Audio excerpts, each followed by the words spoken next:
las réplicas con la tarea que tenía el fiscal de hacerse cargo de las solicitudes de recalificación aludidas por ambas defensas en cuanto a los delitos de incendio y al delito de daños. Creo que eso era lo único destacado que yo por lo menos apunté, claro. Recalificación a la figura del 476 número 2 en el incendio y 486 inciso primero respecto de los daños en relación con Jerez, y respecto de Ramírez, recalificación, pero la figura residual de daños del 487 y a la misma figura del incendio simple, el 467 número 2 del Código Penal. Para las réplicas, ya se explayaron bastante respecto de los aspectos de fondo en sus respectivos alegatos, que fueron por más tiempo del que inicialmente lo habían propuesto, salvo Marcelo Sanfeliu, que redujo su alegato a un poquito menos de media hora. Así que prudencialmente yo, de manera arbitraria y soberana, estimo que con 15 minutos para réplica es suficiente. Así que les voy a pedir que se adecúen a ese tiempo. Es un tercio más o menos del tiempo de duración de cada alegato. Creo que es lo razonable para poner término a esta parte del juicio. ¿Algo me quería decir, don Nicolás? Sí, perdón, magistrado, última interrupción antes de iniciar. No, está bien. No sé si me quedó claro ayer, puede que no, de que el debate también hoy día tenía que ver con el iter criminis, pero no sé. Sí. Ah, perfecto, ya también. Sí, porque usted lo planteó también en su alegato, entonces cuando se fue al 476 número 2, también esbozó las etapas imperfectas de desarrollo del delito. Perfecto. ¿Por qué? Porque hablábamos de la oficina de administración, del papelito y de toda esa cuestión. Entonces, es una de las posibilidades que nos ofrece la prueba que nos trajo el fiscal. Entonces, por economía procesal, que se haga cargo el fiscal, o sea, no por economía procesal, tiene que hacerse cargo el fiscal, pero además le agregamos aquel tema relativo al iter criminis respecto de una eventual tentativa o frustración del delito de incendio, de acuerdo con la naturaleza jurídica del mismo. Ya, don Alex, ¿estamos en condiciones? Sí, magistrado. Ya, 15 minutos y un poquito más, si es que tengo ganas. Ya. Bien, lo escuchamos, don Alex. Gracias. Bueno, me haré cargo de algunos de los planteamientos expuestos por ambas defensas del día de ayer y evidentemente también de lo que acaba de señalar su señoría en relación a las alegaciones que realizó la defensa de posibles recalificaciones e iter criminis con respecto al delito de incendio. En primer lugar, con respecto a las alegaciones de la defensa de Omar Jerez relacionada con vulneración de garantías constitucionales por iniciarse esta investigación con una denuncia anónima, me referí en su momento en el alegato de clausura a este tema. Sin embargo, quiero recalcar algunos puntos y hacer algunas precisiones que señala la defensa, principalmente con una sentencia que señala en su alegato que tendría alguna relación directa o alguna similitud con lo que sucedió en esta investigación. En primer lugar, nos habla la defensa y plantea la utilidad que tuvo para su teoría del caso la declaración de dos testigos. Evidentemente creemos que esto no es así. De hecho, la defensa presenta a testigos que de una u otra forma ratifican la versión del señor Mandiola. ¿En qué sentido? Primero, efectivamente, la reunión en la Plaza Serrano existe. No es una invención del señor Mandiola para iniciar una investigación. La reunión existe. Es una reunión que tiene una duración de aproximadamente 9 horas. Se juntaron muchas personas que, por los motivos que sean, se reunieron en esta plaza y efectivamente esta aglomeración de personas existió. En segundo lugar, tenemos claro que el señor Mandiola, realizando diligencias investigativas, funcionario 12-9 de Carabineros de Chile, no concurre a realizar diligencias como esta vestido con un uniforme institucional, no va a aparecer con un uniforme verde al medio de esta manifestación o de esta aglomeración de personas a hacer preguntas. Evidentemente esto no fue así. Y además nos señaló el señor Mandiola que efectivamente habían personas que estaban descontentos con lo que había sucedido con el metro de La Granja, que era un un lugar común a utilizar por todas las personas de la zona sur de Santiago y que había un descontento de muchas de las personas que incluso estaban en ese lugar. Y eso también fue ratificado por el propio testigo que presenta la defensa, don Cristian Fuenzalía Poblete, quien efectivamente demuestra su malestar por lo que sucedió en el metro estación La Granja. Sin perjuicio de aquello, no existe ninguna prueba que desvirtúe lo señalado por el señor Mandiola en cuanto a la forma de obtención de la información y la posterior remisión de estos antecedentes al Ministerio Público. Ya ingresando derechamente en el fondo del asunto y en lo que dice relación con una sentencia, un fallo que indica la defensa que tendría relación directa con estos hechos, una similitud, tenemos claro que el fallo que señala la defensa no tiene ninguna relación, ya que se trata de situaciones fácticas completamente distintas. En primer lugar, se trata de un razonamiento expresado por la Corte de Apelaciones de Concepción y que fue confirmado por la excelentísima Corte Suprema. No es aplicable a este caso, ya que se trata, como se lee, de situaciones completamente distintas. Se trata sobre víctimas que en primera instancia no estaban en situación de ser reconocidas por los autores de un robo con intimidación y que sí lo habían declarado primeramente ante la policía, ante la PDI. Las identidades de las imputadas fueron proporcionadas por un colaborador ocasional y ahí está esta posible similitud que señala la defensa, quienes sin autorización del Ministerio Público incorporaron la fotografía de los imputados en un set fotográfico, el que fue exhibido posteriormente a las víctimas. Por lo tanto, acá hay tres diferencias brutales en relación al caso en cuestión, al caso de cómo se inicia esta investigación en contra de Omar Jerez. Primero, las víctimas no estaban en situación de reconocer a los autores, existieron diligencias autónomas por parte de la PDI y existió un reconocimiento fotográfico inducido y viciado que sirvió de fundamento para la detención y prisión preventiva de los acusados. En este caso no se aprecia ninguna de estas circunstancias. En el caso que nos convoca, no hay actuación autónoma de la policía, no hay un reconocimiento viciado, no hay un set fotográfico que se presente en este caso, y por lo tanto toda la investigación parte por una orden de investigar del Ministerio Público. Por lo tanto, se trata de situaciones completamente distintas a las analizadas en este juicio oral. Por otro lado, y quiero mencionar un reciente fallo de la excelentísima Corte Suprema, el 143-771-2020, de 24 de febrero de este año, del año 2021, se trata de un fallo dictado por la segunda sala de la Corte Suprema, en que se rechazó un recurso de nulidad, en que se reclamaba falta de indicios para realizar un control de identidad, producto precisamente de una denuncia anónima. Efectivamente, un transeúnte le entrega información a funcionarios de Carabineros de que ciertas personas cometían un delito y bajo esa antecedente de una persona que no se quiso identificar, evidentemente, se realiza un control de identidad y finalmente se determina la participación, la comisión de un delito y la participación de los sujetos que eran fiscalizados en la comisión de este.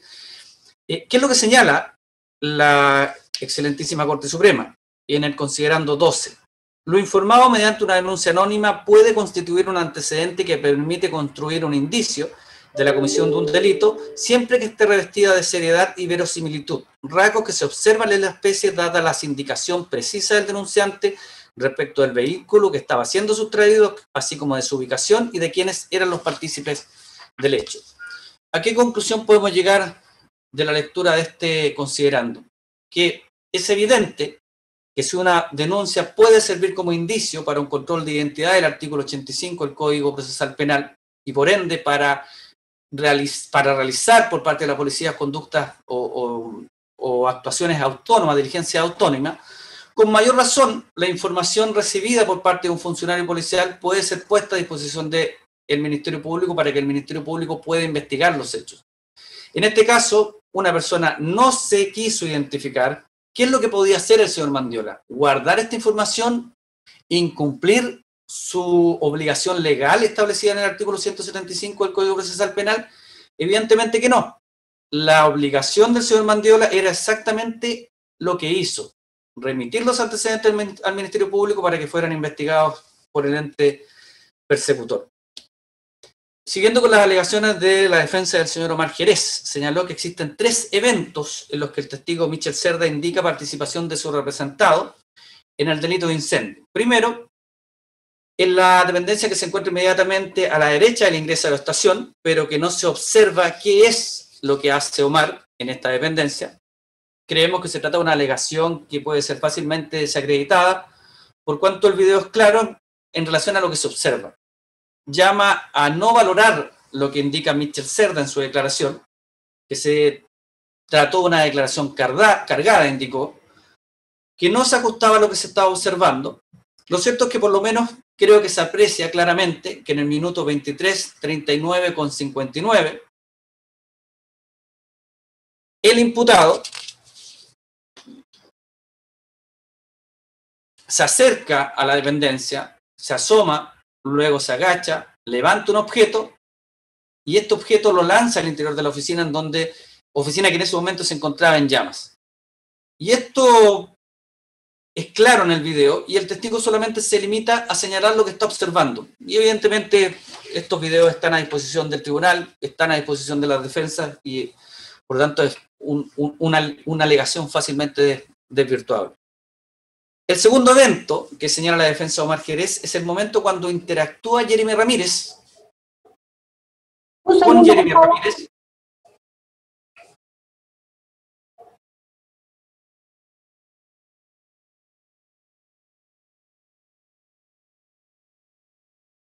Ahora sí, muchas gracias.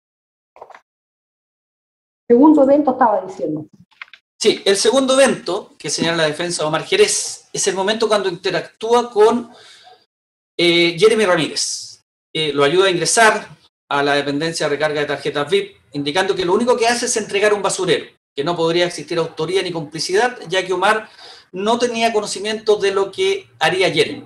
Esta es la alegación, la falta de conocimiento, por lo tanto no podría tener ningún tipo de participación en esta conducta que realiza Jeremy. Señala sin perjuicio de lo que se determine con respecto a Jeremy. Lo cierto es, su señoría, que en este punto existe un antecedente muy importante que tiene que ver con un antecedente que ya fue mencionado por el querellante de Metro en relación a lo que declara en su momento Omar Jerez. Recordemos que Omar Jerez señala que ayuda a Jeremy porque Jeremy le habría señalado que pretendía sacar un botiquín desde el interior de esta boletería y que estaba ayudando a su hermano que estaba lesionado. Claramente esto no fue acreditado de ninguna forma en este juicio oral. Nunca vimos un botiquín, como señaló el querellante, nunca vimos al hermano de Jeremy, nunca estuvo el hermano de Jeremy, de hecho no tendría hermano Jeremy. Lo que evidentemente tiene una explicación muy clara en cuanto a por qué declara esto Omar. Y esto es simplemente porque tenemos claridad absoluta de que la verdadera razón por la cual Omar se encuentra interactuando con Jeremy es la cual se desprende del resto de las actuaciones que realiza Omar dentro de la estación de Metro La Granja. Y esto es tomar parte en la comisión del ilícito de incendio junto a Jeremy, junto a un grupo de personas que participa de esta destrucción y quema de la estación de Metro. No lo ayuda para sacar ningún elemento de esta estación y eso es evidente, lo observamos todos de los videos y simplemente esta alegación está relacionada para evitar hacerse cargo finalmente del motivo por el cual Omar estaba ayudando a Jeremy. Lo tenemos claro, vimos todo lo que hizo Omar durante esta hora de videos en donde se aprecia todo lo que sucede dentro de la estación de Metro La Granja. ¿Qué era lo que quería Omar? Evidentemente destruir y quemar, que es lo que apreciamos dentro de su actor. Se tilda de imparcial al testigo Michel Cerda. Posteriormente me voy a referir al tercer elemento porque está relacionado también con las alegaciones que nos señaló el tribunal que nos hiciéramos cargo. Se tilda de imparcial al testigo Michel Cerda. Se señala por la defensa que en forma poco seria vinculó al incendio de Enel a Omar Jerez. Lo cierto es que el testigo Michel Cerda no vincula a Omar Jerez con el incendio o los daños de las oficinas de Enel. El testigo Michel Cerda se limita a señalar lo que el propio Omar Jerez señala en sus conversaciones telefónicas, textual: hice cagar en él. No lo señala Michel Cerda, lo señala Omar Jerez en sus conversaciones telefónicas que se encuentran en WhatsApp. ¿Qué es lo que hace Michel Cerda? Solo señalar que efectivamente se produjo un incidente en las oficinas de Enel, pero quien señala que las hizo cagar textual es el propio acusado. Bueno, en cuanto a la alegación común de ambas defensas de que nunca se investigó a otras personas, que existen otros sujetos que están involucrados, que el Ministerio Público no realizó ninguna gestión investigativa, evidentemente esto no es así, fue aclarado por varios de los testigos que declararon en este juicio oral, principalmente Rubén Martínez, quien señala que efectivamente existen investigaciones, y si la defensa lo que pretende es encontrar esta investigación de distintas personas que participan en distintos incidentes en estaciones como la estación La Granja, en esta carpeta investigativa, evidentemente no lo va a encontrar. Sería muy ingenuo investigar en una carpeta en donde investigación reservada, investigación secreta, investigar en una carpeta que está abierta a distintos defensores y distintas personas que podrían tener acceso a una investigación que tiene carácter de reservada. Evidentemente esto no va a ser nunca de esta forma. En cuanto a la defensa de Jeremy, propiamente tal, señala en sus alegatos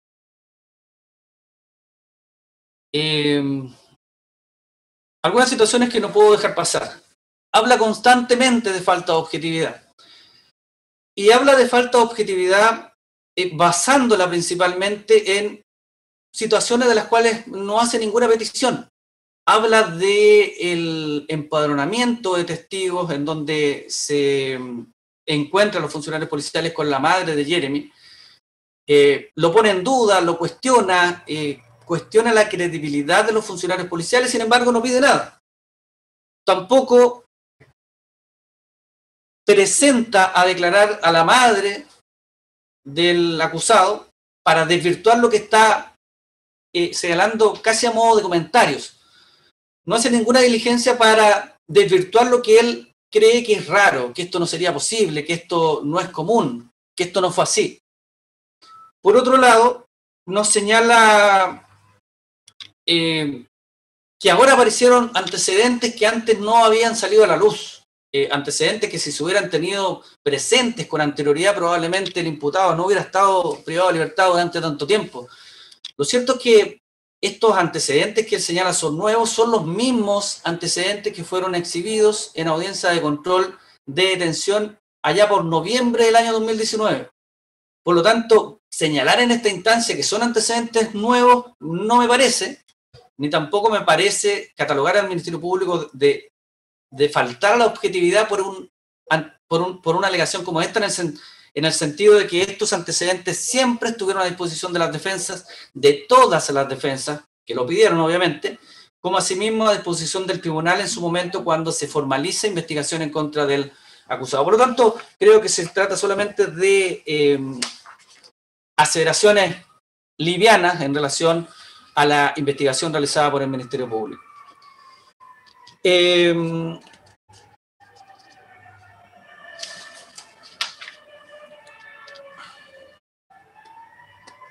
Bueno, terminando esta parte, la defensa de Jeremy Ramírez señala también en reiteradas oportunidades que existe un tercer sujeto. Lo ha señalado durante todo el juicio oral, lo ha señalado en sus alegatos de clausura. Evidentemente existe un tercer sujeto, todos lo vimos. Existen 4, 5, 6, 10 sujetos que participan en la quema de la estación de metro La Granja, pero todos estos sujetos tienen participación.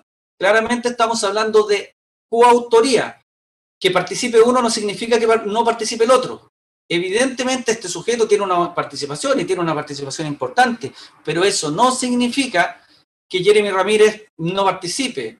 Tampoco significa que Omar Jerez no tenga participación en estos hechos. Como señalé en el alegato de clausura, acá lo que tenemos es una coautoría en donde todos tienen participación en relación a que existe un número importante de sujetos que participa en distintas formas en la comisión de este ilícito, pero que finalmente llegan al fin común, que es destruir la estación de metro y en este caso también proceder a quemarla. Incendio que tuvo una duración aproximada de 3 horas, que no se apagó solo, como señaló la defensa. Todos vimos que finalmente se apaga, es sofocado por la intervención de un piquete de carabineros que llega aproximadamente a las 02:30 horas del día 19 de octubre. En cuanto a las recalificaciones planteadas por la defensa, primero indicar que en relación al artículo 485, número 6 del Código Penal, el Ministerio Público se va a mantener en lo planteado y en lo solicitado en su acusación, en la acusación fiscal. Creemos que no procede la recalificación a la figura del artículo 486, inciso primero, ni a la del artículo 487. Y esto porque creemos que, en primer lugar, se trata de un bien de uso público, una estación de metro que es utilizada por todas las personas indistintamente, presta utilidad pública, evidentemente se trata de un bien de uso público. Se trata de un bien de uso público que fue dañado por distintas personas, dentro de las cuales se encontraban los propios acusados. Ya señalamos en su momento cuáles fueron las actuaciones de cada uno de ellos.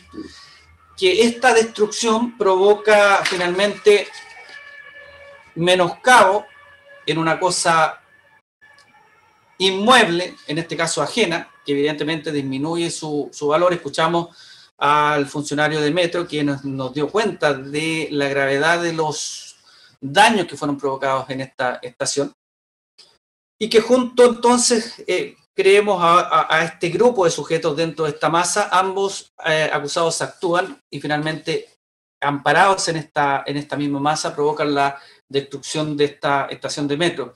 Creemos que el avalúo de los daños es claro, en el sentido de señalar que se trata de dependencias extremadamente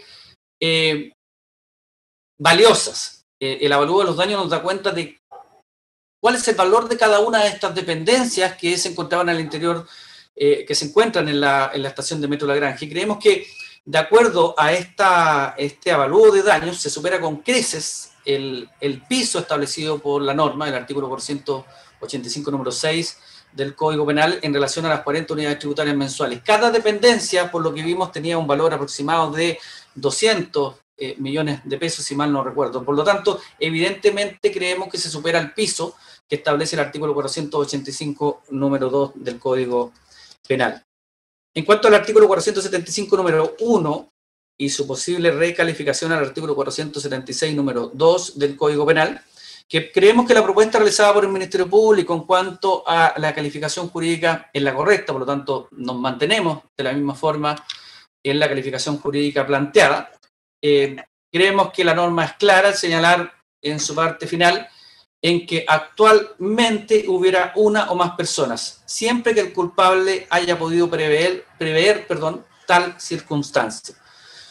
Por lo tanto, la distinción que realiza la defensa de los acusados, en el sentido de que la última persona que se retiró de la estación lo hizo a las 22:20 horas, que fue el guardia de seguridad, por lo tanto, al momento en que se produce el incendio ya no existían funcionarios de Metro al interior de la estación, ni escondidos, ni atrapados.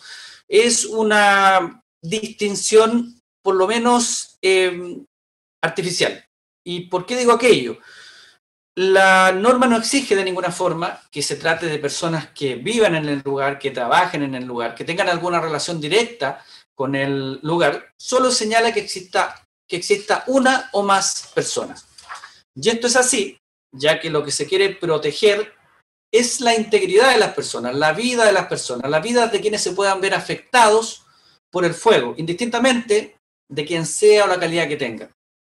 De lo que alega la defensa, lo que nos tenemos que preguntar entonces es, la niña que grababa aproximadamente en el minuto 23, 43 con 42, aproximadamente, la niña que grababa y se acerca a la dependencia de recarga VIP al momento que se produjo la explosión, ¿no tendría que ser merecedora de protección por el ordenamiento jurídico porque quiso estar allí, como señala la defensa? La defensa señala, quisieron estar ahí.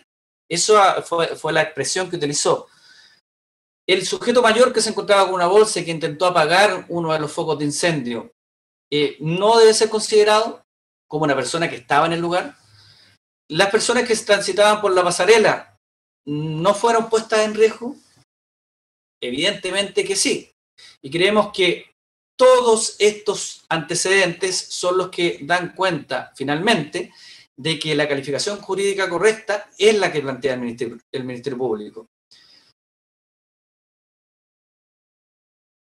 Creemos que estas personas estuvieron expuestas a un grave riesgo, y ese riesgo finalmente es lo que tiene en cuenta el legislador para calificar o para agravar una norma legal, que en este caso es la del artículo 485, número 6, perdón, 475,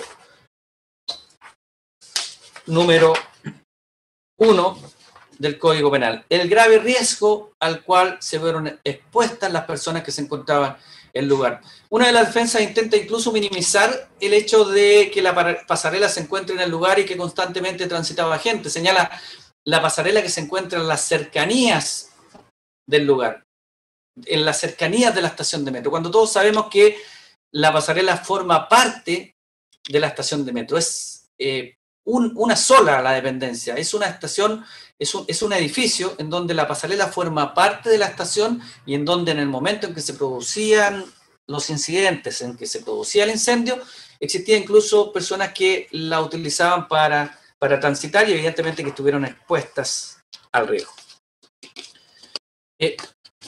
Ya terminando, su señoría, y en relación a lo mismo, el mejor ejemplo, y tal como lo señalé en el alegato de clausura de esto, es lo ocurrido en el minuto 23 con 41 y 50, en donde se produce la explosión y dos personas que no tenían ninguna relación con los hechos que se estaban produciendo se retiran rápidamente del lugar, por cuanto es evidente que estuvieron expuestos al riesgo.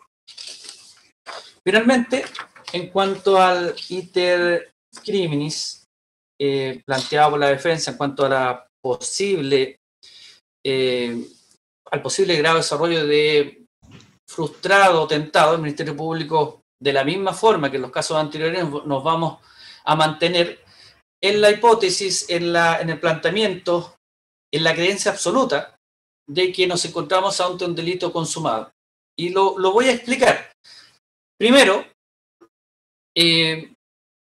no podemos analizar la conducta del acusado separándola, como lo pretende la defensa, en tres conductas distintas. Señala la defensa la conducta que realiza frente a esta dependencia que se encuentra inmediatamente al ingreso a la derecha, la conducta que realiza dentro de la oficina de recarga de tarjetas VIP, y finalmente la conducta que realiza en esta oficina de espejo frente a la de recarga VIP.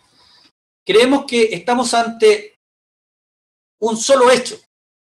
Creemos que estamos ante un delito consumado porque no podemos analizar la última conducta que señala la defensa en forma aislada, pensando que en este caso no logró quemar esta tercera dependencia, en circunstancias que tenemos claridad absoluta de que participa en el incendio de una manera mucho más profunda. Tenemos claridad absoluta de que su actuar está relacionado con el incendio de la primera dependencia, en el incendio de la segunda dependencia y en el intento de quema de la tercera dependencia. Por lo tanto, analizar por separado esta tercera dependencia creemos que no corresponde. El análisis que debe realizarse acá es un análisis global completo, en donde el acusado tuvo una participación en calidad de autor, tal como se señaló en el alegato de clausura, y en el cual la conducta tuvo un grado de desarrollo consumado. Bien, gracias, fiscal. Querellante del Ministerio del Interior. Sí, magistrado, muchas gracias. Voy a hacer una alegación bastante acotada para lo que tenga presente. En cuanto a la recalificación, magistrado, venimos a ratificar ya lo señalado en nuestro alegato de clausura, en orden a considerar que este incendio afectó un inmueble que en ese momento se encontraba habitado por un grupo de personas que realizaba una serie de acciones que consideramos que sí pueden ser sujetos pasivos del delito. Tal como lo señala el profesor Garrido Montt, esta norma se explica por sí sola. Los acusados han generado un incendio en un inmueble y lo único que exige la norma es que haya una o más personas al interior del mismo. Aquí lo que la norma reprime, aparte del incendio mismo, es el peligro en que se colocó a esas personas que estaban presentes, peligro que los acusados por lo menos les debe ser atribuible a título de culpa. El señor Jerez y el señor Ramírez querían provocar fuego en el lugar, pero no perseguían matar o lesionar a las personas que allí se encontraban, cuyas presencias incluso podían ignorar, pero que eran previsibles. En ese sentido, consideramos que la norma aplicable es la del 475 número 1. Respecto a los daños agravados, su señoría, los vamos a mantener a lo ya expuesto previamente y lo señalado por el Ministerio Público. Quiero hacer dos menciones, su señoría, a las alegaciones muy acotadas que señaló la defensa del señor Jeremy y la del señor Jerez. En cuanto a la del señor Jerez, solamente desmentir o aclarar lo que dijo el día de ayer. Señaló en su alegato de clausura que el ministerio anterior había señalado que Jeremy le había entregado un basurero al señor... que Omar le había entregado un basurero al señor Jeremy y este lo había lanzado. Eso jamás fue dicho. Ayer revisé el audio de mi alegato de apertura y revisé mis apuntes y jamás señalé ese punto. Lo único que dije fue que se entregó un objeto, no basurero, que fue lanzado. Solamente respecto a la alegación del señor Omar Jerez. En cuanto a lo señalado por el señor Jeremy, el señor defensor hace referencia a la teoría de la equivalencia de las condiciones, citada principalmente entendiendo su señoría que estas están en desuso, principalmente porque no ofrece suficientes filtros objetivos que permitan reducir la imputación del resultado a causas jurídicamente importantes, como la presente. La teoría sine qua non ya no se usa en ningún tipo de doctrina ni tampoco en jurisprudencia. La teoría aplicable el día de hoy es la teoría de la imputación objetiva. Y en ese sentido, solo puede imputarse objetivamente un resultado causado por la conducta humana si dicha acción ha creado o aumentado para su objeto de protección un peligro jurídicamente desaprobado. Y el peligro se ha materializado en el resultado típico, que es lo que en la especie ocurre. Respecto al intercrimen, su señoría, consideramos que el delito se encuentra consumado, entendiendo que estamos ante un peligro, y en tal sentido, tal como lo señala la doctrina, este no puede estar frustrado. Solamente eso, señoría. Muy bien. Metro. Gracias, señor presidente. También quiero estar más o menos acotado. Me voy a referir al tema de la recalificación solicitado por el señor presidente y luego me voy a referir a las conclusiones de ambas defensas.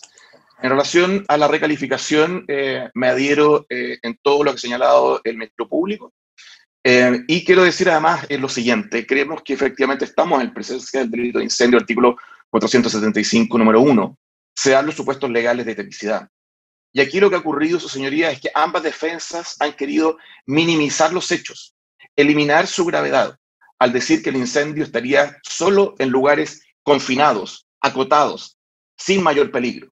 Eso es falso.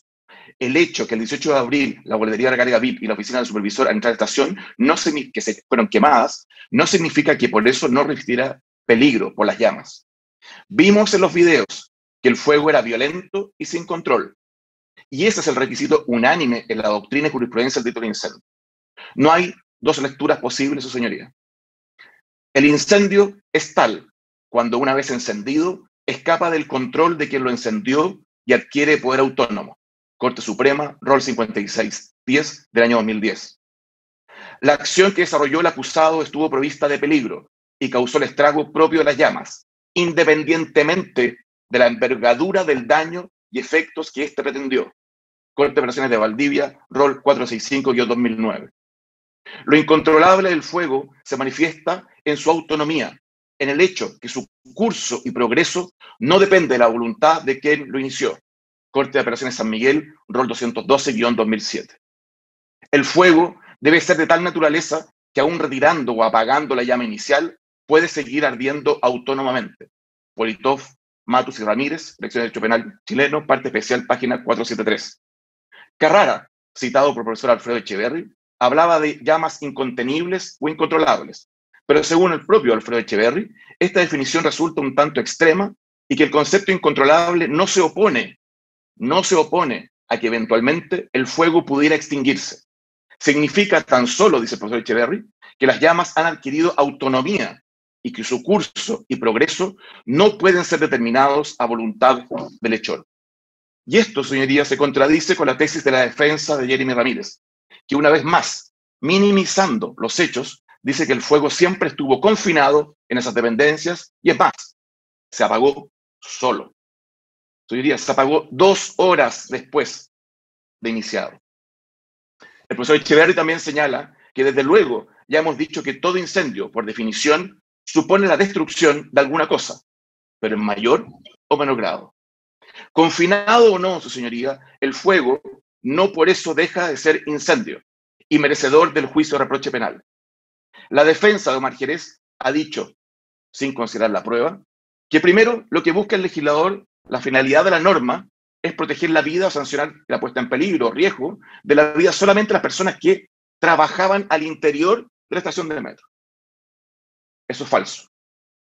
Segundo, que la pasarela, que todos vimos donde se encuentra, estaría en una zona cercana a la estación. Cerca significa que no está ahí, sino que está a una distancia determinada de la estación. Falso. Todos vimos, y más que eso, se probó en el juicio a través de los testimonios y las imágenes, que la pasarela es parte estructural de la estación de metro La Granja. La cruza de lado a lado. Vimos en los videos incluso que los andenes pasan por debajo de dicha pasarela. La pasarela es parte de la estación de metro. Tercero, según la defensa de Omar Jerez, las personas que estaban en la pasarela al momento del incendio no serían sujetos de protección. ¿Por qué? Porque estaban voluntariamente ahí, nos dijo. Porque participaban en las manifestaciones. Esto no tiene ninguna lógica ni asidero racional, su señoría. Los acusados sabían que estaban esas personas en la pasarela. Porque recordemos, además, su señoría, que por la pasarela está el único acceso de entrada y salida de la estación del metro La Granja. Y así se probó en juicio. Entraron y salieron varias veces por estación por ese único acceso, precisamente por donde estaban todas estas personas. Además, las defensas caen en una contradicción argumental, su señoría, porque no han dicho, más de una vez, que el delito de incendio es un delito de peligro concreto, no abstracto. Lo que para los efectos de este caso, a juicio de este abogado, la verdad no tiene mayor diferencia, porque efectivamente hubo una efectiva sensibilización o conmoción del bien jurídico protegido, siguiendo las palabras de Politov, Matus y Ramírez. Sin embargo, al reconducir los hechos al 476, número 2 del Código Penal, lo llevan al delito de peligro abstracto, que por definición lo establece el profesor Echeverry, que señala en su obra Derecho Penal Chileno, página 465, que el caso del 476, número 2, predomina, por definición, el carácter del delito de peligro abstracto del incendio. En esa misma figura del número 2 del 476. Basta ver la redacción del tipo penal, hay que señalar que sanciona incluso en aquellos casos en que no esté ordinariamente destinado a la habitación. Hemos escuchado tesis jurídicas, grandes autores, y la verdad es que existe un viejo refrán que señala que cuando no me acompañan los hechos, debo recurrir al derecho. La verdad, señoría, es que los hechos son claros, son unívocos, han señalado y se han probado en el juicio que dan cuenta del delito de incendio del artículo 475, número 1 del Código Penal. Señoría, en relación a las conclusiones de ambas defensas escuchadas el día de ayer, no puedo dejar pasar algo que ocurrió en el alegato de la clausura de defensa de don Omar Jerez. Cuando se hace una referencia, o más bien derechamente una lectura, de parte de una transcripción que estaría comprendida en el otro medio de prueba número 14 y que es atribuible a un WhatsApp de Daniela Fuentes. Hoy en día el artículo 295 es claro en consagrar la libertad de prueba, eso bien lo sabemos, y que cualquier medio de prueba es válido, siempre y cuando, señala el 295, ese medio de prueba sea incorporado al juicio de conformidad a la ley. Y el artículo 323, también lo sabemos, en el caso de los otros medios de prueba, debe hacerse su incorporación conforme al medio más análogo determinado por el tribunal, en este caso la lectura. Acá la defensa acusó al Ministerio Público de exhibir de manera parcial un medio de prueba para luego leer en su clausura una prueba no incorporada al juicio de manera legal. La defensa tuvo la oportunidad de exhibir eso que leyó el día de ayer a través del contraexamen cuando estaba exhibiéndose este medio de prueba por parte del Ministerio Público. Incluso más, era parte de su propia prueba. Sin embargo, renunció, desistió de su prueba y tuvo la oportunidad de incorporarlas de acuerdo a la ley y no lo hizo. Yo no quiero calificar intenciones, señoría, pero el hecho de leer un texto que no ha sido incorporado como prueba en su clausura no puede ser contrastada además por los demás intervinientes, no puede ser valorada por el tribunal porque no ha sido incorporado por los medios legales conforme al artículo 295 y 323.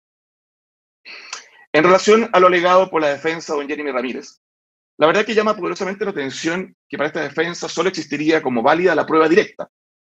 Si no hay prueba directa, que creemos sí la hay y que acredita la participación de Jeremy Ramírez en estos hechos, siguiendo con esta línea argumental del abogado Castro, como no hay una cámara que enfoque al acusado los segundos, esos 17 segundos que señala, entonces no se puede condenar. Se debe absolver, porque ese solo hecho genera duda. Señoría, el artículo 340 del Código Procesal Penal habla de duda razonable. Y bien sabemos que la descripción de más allá de toda duda razonable viene de una traducción del derecho anglosajón, del inglés. Pero esa duda razonable debe provenir de la prueba rendida en juicio. Por eso es razonable, no de especulaciones argumentativas de la defensa. No es cierto, señoría, que el artículo 340 exija, como lo dijo la defensa de Ramírez ayer, 100% de convicción. Ningún autor, ninguna doctrina, ninguna jurisprudencia señala aquello. Es más, la profesora Marina Horvitz, en su obra Derecho Procesal Penal Chileno, tomo 2, página 338, dice expresamente, no es necesaria la plena convicción. No es necesario el 100% de convicción, sino que esa convicción debe estar exenta de duda razonable. No es cualquier duda, es la duda que se genera a través de la prueba rendida en juicio. ¿Y esto por qué sucedería? Porque constituye, tal como dice la profesora Horvitz, un criterio de preferencia que expresa la primacía de la finalidad de que ningún inocente sea condenado por sobre el objetivo de que ningún culpable sea absuelto. Siguiendo la tesis de la defensa, y ya voy concluyendo, señoría, de Ramírez, deberíamos olvidarnos de la prueba indirecta, de la prueba indiciaria, cuyos requisitos, para que tengan valor, han sido desarrollados por la excelentísima Corte Suprema y también por la jurisprudencia abundante del Tribunal Supremo Español. Debe existir más de un indicio debe provenir de un hecho probado, no existe indicio de indicio, deben ser graves, concordantes. ¿Acaso, señores, tenemos la prueba que Ramírez entró a la estación? Lo vimos destruyendo, lo vimos al interior de la boletería, lo vimos hacer movimientos y el fuego aumenta su intensidad y no había nadie más adentro, solo Ramírez. Ramírez estaba molesto, Ramírez estaba enojado, Ramírez quería botar toda esa rabia, nos dijo. Ramírez se fuga, Ramírez se escapa de la policía. Ramírez le confiesa a Irosca que quemó el metro. Su señoría, finalmente, la defensa de Ramírez realiza dos acusaciones de la máxima gravedad, ya que señala que en este juicio, tal como lo levantó el Ministerio Público, solo en estas semanas de juicio se habrían enterado de la existencia de un tercer sujeto que llama la defensa Ramírez. Esta persona quien lanza un objeto al interior de la boletería. Eso es falso.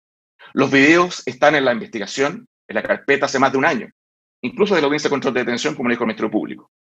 Incluso es más, se acompañaron esos antecedentes junto con la acusación conforme al artículo 260 del Código Procesal Penal. Incluso la propia defensa de Jeremy Ramírez, en base a esos videos, solicitó la modificación de la prisión preventiva en su minuto y alegó en la Corte de Apelaciones de San Miguel el 26 de diciembre del año pasado, en donde se levantó la tesis por la defensa, quizás el abogado anterior, el abogado Maulén, de que aquí los carabineros habían quemado la boletería. Este piquete de carabineros que vimos habrían quemado la boletería. Y eso fue lo que dijo la defensa del señor Ramírez. Puede ser que el defensor Castro diga, mire, yo no era abogado en esa época, pero tampoco hay que olvidar que hoy día parte del equipo de la defensa de Jeremy Ramírez eran los abogados que antes eran de Omar Jerez. Es decir, es difícil alegar desconocimiento. Asimismo, la defensa de Ramírez dejó entrever que los funcionarios policiales que mostraron la fotografía de la madre del acusado y quienes llevaban la investigación aún abierta para averiguar la identidad de otros sujetos, habrían faltado a la verdad. Creo que es una acusación muy grave. Todos los testigos, incluyendo sus funcionarios policiales, declararon bajo juramento en este juicio. Por lo que estamos hablando de un delito eventual de falso testimonio. Por lo que si la defensa mantiene sus dichos, debería presentar la denuncia por ese delito a la brevedad a la Fiscalía, y no solamente una argumentación especulativa. Finalmente, su señoría, en cuanto al agravante del artículo 12, número 10, Sergio Politov y Luis Ortiz Quiroga, en su obra Texto y Comentario del Código Penal Chileno, página 294, señalan expresamente que la calamidad o desgracia puede provenir de fenómenos naturales, de la acción de terceros o incluso del propio agente. En ninguna parte, su señoría, se exige un documento formal, como lo dijeron las defensas, como el decreto de estado de emergencia o catástrofe, para que pueda configurarse solo en ese evento dicha agravante. Es más, el propio testigo, Carlos Pardo Mella, nos señaló en estrado que los hechos del 18 de octubre estaban inmersos en un contexto en el cual veníamos, dijo, hace 2 semanas antes con manifestaciones al interior de las estaciones, que el día 17 de octubre hubo mucha manifestación muy violenta, particularmente nos dijo en la estación San Joaquín, donde se destruyen todos los torniquetes. Nos dijo que el día 17 fue largo, porque rompieron 2 estaciones en la línea de control y se trabajó toda la noche para normalizar la línea de ingreso, hasta las 6 de la mañana del 18 de octubre, nos dijo. Los hechos violentos comenzaron, nos dijo, ese mismo 18 de octubre entre las 13 y 14 horas, es decir, a lo menos 10 horas antes del incendio de la estación La Granja. Tan graves, su señoría, y violentos fueron estos hechos, que a las 14:55, nos dijo Carlos Pardo, cerraron las líneas 1 y 2 completas. 2 horas más tarde, se da de baja la línea 6, y 1 hora después, la línea 4 y 4A. Nunca en la historia del metro se había dado de baja toda la red de metro por estos hechos violentos. Tan es así, señoría, que de nuevo, vámonos a la prueba, que es lo que vale, y no la especulación argumentativa. Vimos en las imágenes que aún cuando era de día, existían carabineros en la estación La Granja apostados en la pasarela y en el acceso a la estación, como día de resguardo, precisamente por la conmoción ya existente por los hechos violentos ocurridos, que ya se habían producido días anteriores e incluso el mismo día en la estación de metro. Su señoría, reiteramos nuestra petición de condena y eso es lo que puedo decir en relación a las conclusiones de la defensa y la recalificación solicitada a debate por su señoría.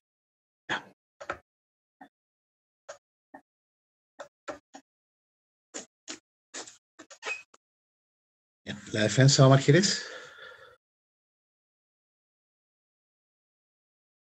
A lo que han hablado los acusadores y en relación al debate jurídico que nos convoca de recalificación. En primer término, me gustaría señalar... Perdón. Respecto del debate jurídico de recalificación, usted ya planteó su postura en orden a recalificar y en la réplica los acusadores ya se hicieron cargo, por lo tanto entiendo yo que ese debate ya está acotado, salvo que usted quiera agregar algo más en refuerzo de su posición.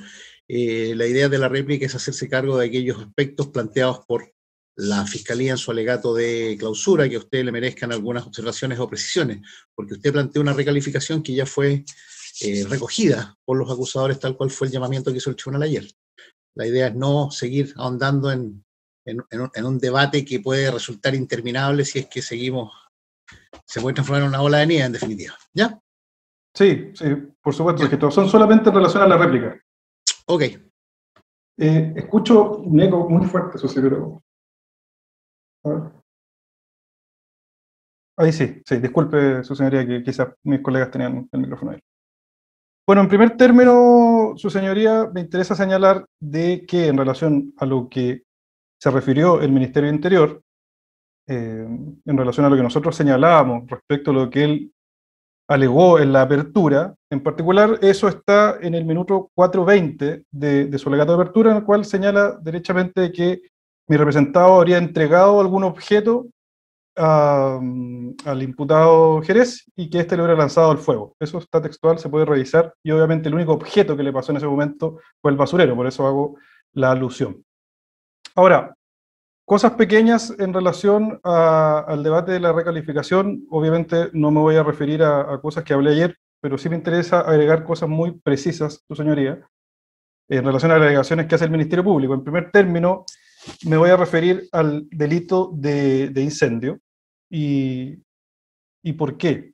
Porque acá el Ministerio Público ha señalado que nuestra tesis en relación a la recalificación implicaría dejar en la desprotección a ciertas personas que participaron ese día de las movilizaciones del 18 de octubre en la estación Metro La Granja. En particular señala que habría una desprotección en relación a la niña o la persona, la mujer que estaría grabando en ese lugar. Pero lo cierto es que el debate jurídico que nosotros hemos puesto en este tribunal dice relación con otra cosa. Evidentemente que estas personas sí tienen protección jurídica, y no solamente tienen una protección jurídica suave, sino bastante fuerte, en el sentido de que el delito que nosotros estamos planteando, el 476 número 2, parte la pena en presidio mayor en su grado mínimo. Lo que pasa es que el delito que está planteando el Ministerio Público, los acusadores, tiene en su tramo superior una penalidad asignada de las penas más altas, es decir, el presidio perpetuo. Y en el presidio perpetuo, eso sería comparable derechamente con el homicidio calificado. Y esto lo digo, su señoría, porque el nivel del injusto se determina en relación a las penas. El legislador, efectivamente, en las penas va hablando del nivel del injusto. Y en este caso en particular, entendemos que justamente la norma va a proteger casos extremadamente graves como el que ya he referido, y no voy a referirme más, obviamente, por la aprehensión que me hace usted, señor presidente. Pero me interesa que quede claro eso. Tiene que ver justamente con el nivel de las penas, el argumento teleológico argumentativo que estamos proponiendo al tribunal. No es que esas personas queden en la desprotección, todo lo contrario, una pena extremadamente alta. Ahora, solo también respecto del iter criminis, muy corto esto también, para no repetir todo lo que se ha dicho, es señalar lo siguiente. Incluso el señor Sanfeliu, el querellante de Metro, ha hablado de una resolución, de una sentencia, en particular la 80-2020 del 3 Top de Santiago. Y justamente en ese juicio, que una vez se realizó, salió una sentencia condenatoria y después se anuló, en la primera sentencia, en particular en ese juicio, queda establecido de que se trató de un delito de carácter frustrado. Y lo más interesante en este caso, en relación a la comparación, tiene que ver que lo que se le imputó a esa persona fue lanzar un acelerante a una cortina, un acelerante. Entonces, evidentemente, ya entendemos que la frustración puede existir en este tipo de delitos, y además, incluso en casos tan graves como ese, que es muy lejano y poco comparable al nuestro. Ahora, pasando derechamente alegaciones que dicen relación con otros puntos que fueron mencionados en la réplica por los acusadores. En primer término, en relación a la vulneración de garantías fundamentales, hoy día el señor del Ministerio Público, el señor fiscal, nos señala que el señor Mandiola pudo haber participado en esa actividad, en la actividad del 1 de noviembre del año 2019. Sin embargo, justamente los contraexámenes de este acusador tenían que ver con el carácter ideológico de uno de los testigos que nosotros presentamos. Entonces resulta, la verdad, contraintuitivo decir que ahora ese testigo efectivamente estaba en esa actividad si es que había miembros de una determinada corriente ideológica o cosas por el estilo. Resulta bastante contraintuitivo, y en particular la testigo de la defensa señaló que ella constata que no existe personal policial porque conoce a los vecinos, y no solamente porque no vestían de uniforme o no vestían de uniforme. Justamente esa pregunta fue aclarada desde el punto de vista de la defensa, y en este caso en particular. Ahora, en relación a los fallos que nosotros hemos invocado, sí son fallos que tienen que ver, y sí son fallos que son pertinentes porque se basan en la misma lógica jurídica, que tiene que ver que si existen actuaciones de la policía que tienen cobertura legal o no. Las actuaciones autónomas de la policía, su señoría, son muy acotadas, dicen relación con la flagrancia y con el control de identidad.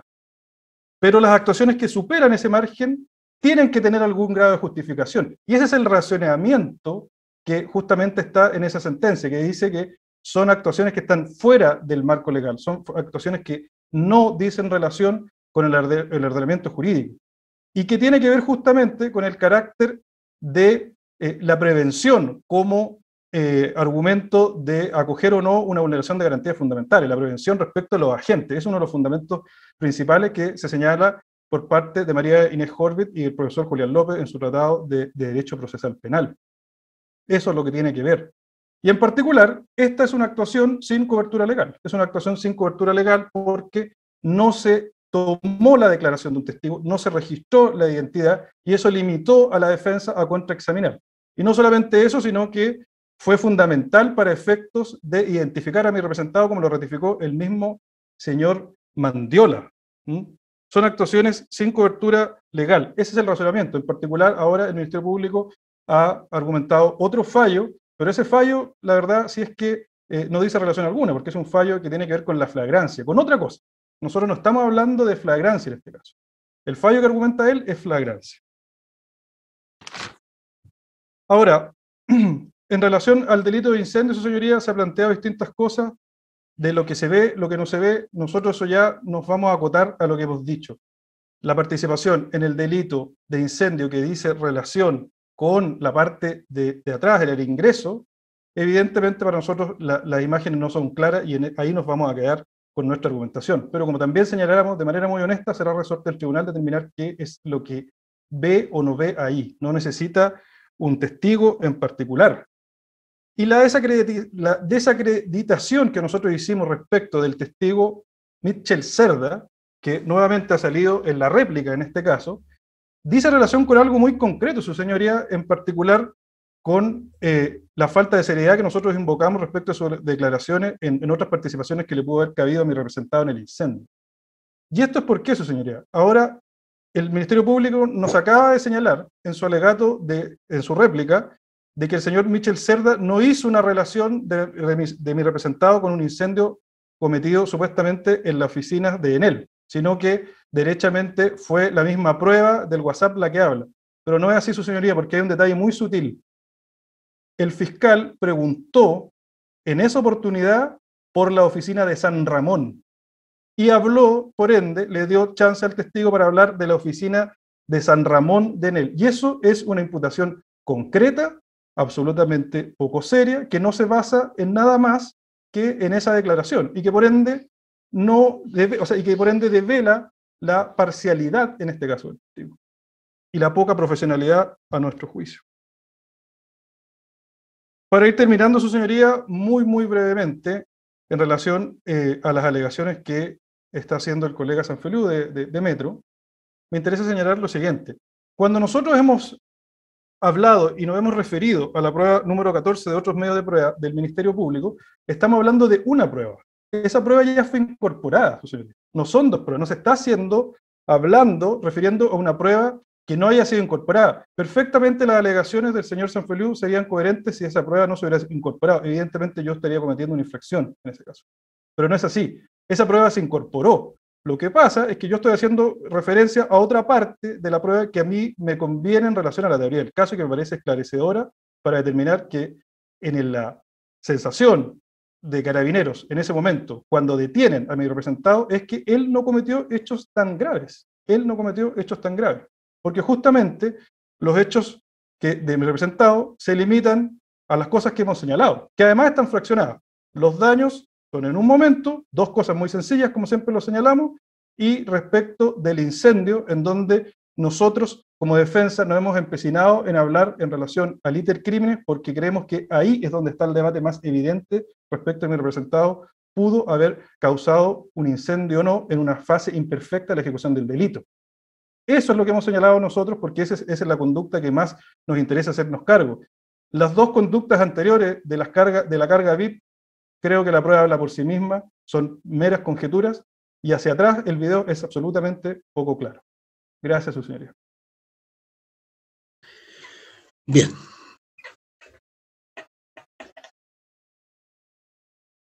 Finalmente, la defensa del imputado Ramírez. Su tiempo. Muchas gracias, su señoría. Me voy a hacer cargos solamente de los argumentos que fui emplazado en las réplicas de mi contraparte. Voy a partir primero que nada, ya que aquí está centrada la teoría del caso, en lo que ha señalado mi colega del Ministerio del Interior en cuanto a que yo habría estado citando teorías en desuso. Lo que ocurre es que efectivamente la condición sine qua non y la equivalencia de las condiciones se utilizaban cuando solamente se atribuía a una causalidad empírica, física. Y posteriormente vino a entrar en vigencia la teoría de la imputación objetiva, que lo que hace es que además de la causalidad física, la causalidad empírica, adiciona una causalidad en términos de sentido. Pero no es que sea la una o la otra, sino que a la causalidad física se le adiciona también esta atribución de sentido, el incremento del riesgo, y por lo tanto debemos ver el incremento del riesgo, el sentido, pero también la exclusión de causas alternativas. Es fundamental que se hagan esos dos ejercicios. No se reemplazó uno por lo otro. Y por eso que yo ayer utilizo, y uno cuando hace el ejercicio de la imputación objetiva, también requiere de utilizar lo que hacían las antiguas teorías de la supresión mental hipotética, ver si a lo menos en términos de causalidad empírica da para poder seguir haciendo el análisis de la causalidad en términos de sentido. Y fue así que se establecieron este elemento del sentido que hizo la imputación objetiva, se elaboró desde 4 puntos de vista: la teoría clásica, la que analizaba el comportamiento alternativo conforme a derecho, el incremento del riesgo que empezó a desarrollar Roxin en los años 70, después la inflexión de deber, de Puppe, que ayer relató también mi colega, que en el fondo es al revés. Todo lo que cualquier riesgo que incremente, no importa el resultado, se me atribuye a mí, y finalmente el fin de protección de la norma que todos conocemos, que fue la gran aporte también de Roxin. Lo que yo señalo entonces, que en función de eso, el elemento nuevo que aparece en el juicio no son los carabineros ni el tercer sujeto, evidente que no puedo ser tan burdo en mi argumentación. El elemento nuevo es la explosión de un encendedor puesto por una tercera persona mientras mi representado está en la boletería fuera de cámara. Ese es el elemento nuevo. ¿Qué tiene que ver eso con la alegación de Maulén cuando revisó la prisión preventiva que acusó a que los carabineros a las 2 de la mañana quemaron el metro? Nada, absolutamente nada. No puedo entender que se argumente algo más que para confundir a una.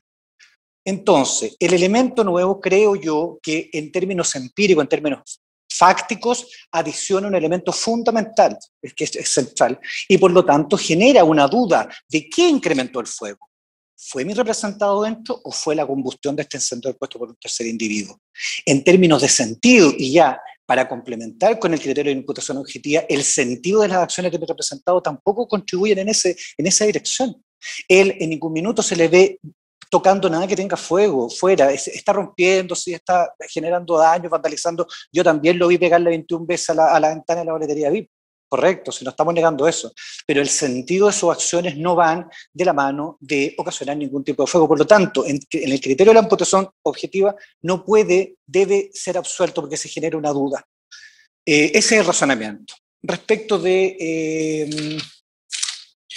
yo, bueno, no voy a hacer, magistrado, las alegaciones porque me voy a remitir a lo que yo ya señalé, porque creo que tiene que ser recalificado el delito, no voy a insistir con eso. Creo también que el concepto de coautoría que ha señalado el Ministerio Público no es lo suficientemente fino, es decir, todos los que están son responsables por todo. Me parece que hay que, en el caso en particular, por las penas que arriesga, hay que establecer un estándar de criterio un poco más estricto y más elevado. Cuando son penas altas, estamos en delitos graves, uno siempre eleva el estándar de la prueba, el estándar de convicción. Por supuesto que sí, porque la pena es la privación de libertad y por lo tanto uno debe ser extremadamente cuidadoso con ello. En términos tales no comparto el criterio de la coautoría que dice el Ministerio Público y creo que me remito ya a lo que he señalado en términos de imputación del delito de mi representado y en función de eso solicitar la absolución respecto del incendio y la recalificación respecto a los daños. Muchas gracias, su señoría. Ya, han concluido entonces las réplicas.